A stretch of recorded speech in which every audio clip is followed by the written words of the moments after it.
Live, we're on the hunt for hammerheads, and if you can't wait until tomorrow to check out the hammerheads, the entire series is on weather.com right now.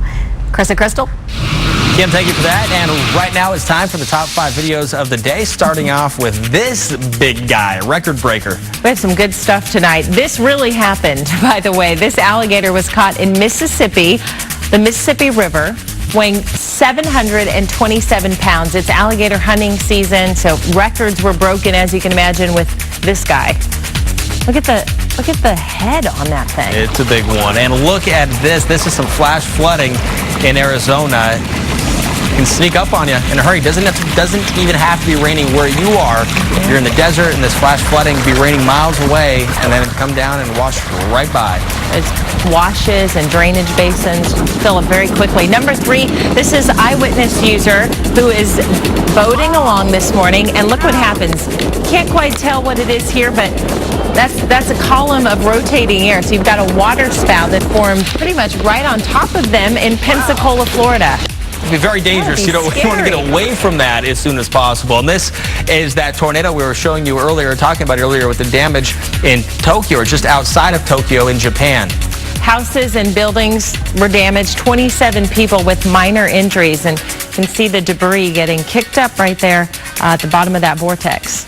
And finally, this is number 1. Look at this. You can see a bit of a landslide coming down. Look at that, just right down. That car right there. Pushing the car, and then wait for this. Look at that. That's a giant boulder. On Earth. That's Hurricane Central on the Weather Channel. Hurricane season is here. And now, your local on the 8s.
Customers on September.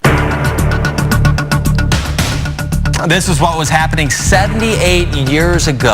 The Labor Day hurricane hit the Florida Keys. That was in 1935. Wow, the small but extremely intense hurricane produced the lowest pressure ever recorded in the U.S. at 892 millibars. Wind gusts reached 200 miles per hour, and the tide rose to 15 feet above normal. More than 400 people drowned.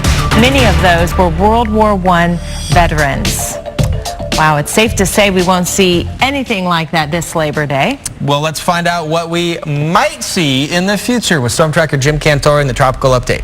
That does reiterate, though, our biggest fear in meteorology, guys, in terms of the tropics, something that just is kind of hanging out there and all of a sudden just explodes overnight and becomes a monster and starts coming into the coastline, accelerating in. So those are something certainly that we're always in fear of. But usually this day and age, we can keep an eye on it with the satellites.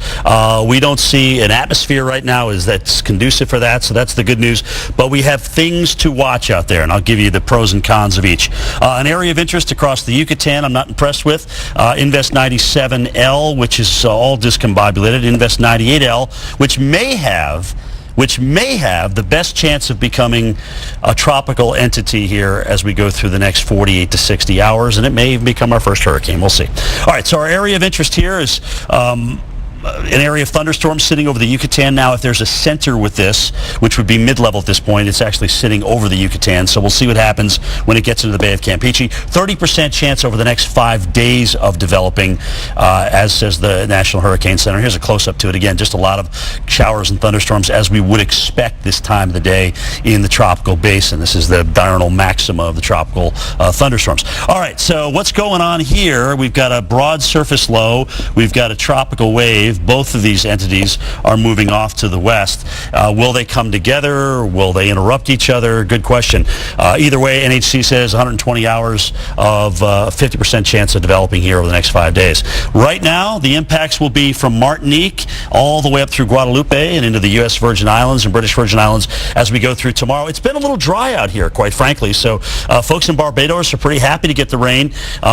We may get too much of a good thing overnight. You got to watch those thunderstorms because whatever this is, it's really not moving all that much. It's a very broad circulation, and again, this is the wave on off toward the east, but it almost kind of looks like we've got a little outflow with this, a little wave or a high pressure system trying to build aloft. All right, so what do the surface winds do? Well, this is going to be mid-level, all right, because we're looking at the radar. We can't tell that this is going on at the surface, but certainly a lot of heavy rain kind of rotating into St. Lucia, Guadeloupe, Dominica here, all these areas getting absolutely soaked tonight. Here's the wind stream showing you how broad this low-level circulation is. If it even is a little, I could not find over the last couple of hours a northwest or a west wind down in here, which is where I would look for it. Even though wind stream hints at that, most of our winds are on the north side and brisk. As you can see, the trades pick up pretty mightily here this time of the year. But let's just kind of look at the Caribbean. If you just take the inner side of the Caribbean here, there's only been 1, 2, 3 systems in the first 10 days of September that have actually developed in here. So if this entity gets into the Caribbean, you know, there's a pretty good chance that it might not develop. And here's a great example why, because we get these cutoff lows or these upper tropospheric lows that very much create a hostile environment in terms of nothing happening in the center of these. And on the outer peripheries, you actually have some stronger winds to contend with in terms of the shear. So you can see right here, this is pretty much eliminating that whole basin from becoming anything of a developing area, right? So Invest 97, let's run the model suite on this. You can see the models that take it off toward the west, keep it weak. Most of them now start to turn it a little bit, and some of the models start to blow it up here. GFDL, HWRF, even GFS to an extent does blow it up here east of the Turks and Caicos. And of course, anything that's going to blow up here is going to start to turn. And then if it turns, it's going to start getting picked up with the front that is going to cool you folks in New England off. So here's a look at the model showing you the spin here. It actually tries to develop the wave too and then kind of pull them together in some way, shape, or form. But either way, guys, this isn't anything that we see developing quickly. Here is 98L. The models here take this off to the north and west, but we do see a 20% chance over the next 5 days of it developing. Active tropics, but nothing to hang our hat on. Chris and Crystal, back to you. Thanks, Jim, and thank you for staying with us for Weather Center Live. We'll have live weather updates every 30 minutes throughout the night.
Good evening, everyone. Happy Labor Day. Time for a live weather update, and we'll take you into the Northeast where a lot of the action has been tonight. Still quiet around New York City, but we go just a bit farther out, and you're going to see some showers and storms still working their way across upstate New York, heading back into the Poughkeepsie area where we already had showers and storms earlier. The good news is that we don't have any severe warnings on this line, but we do have dangerous lightning out there and a few flash flood warnings that are still out west of Albany, west of Poughkeepsie. These showers and storms are also marching their way north into parts of New England. A flash flood warning should expire here by 12:30 in the morning. It doesn't look like we're going to get any additional rain there. And once this front comes in tomorrow, behind the front, we're going to see much drier air work in. That means less of a chance of any showers and storms later in the day tomorrow. And by the middle of the week, temperatures cool. We have more sunshine. It's not going to be as humid. Really a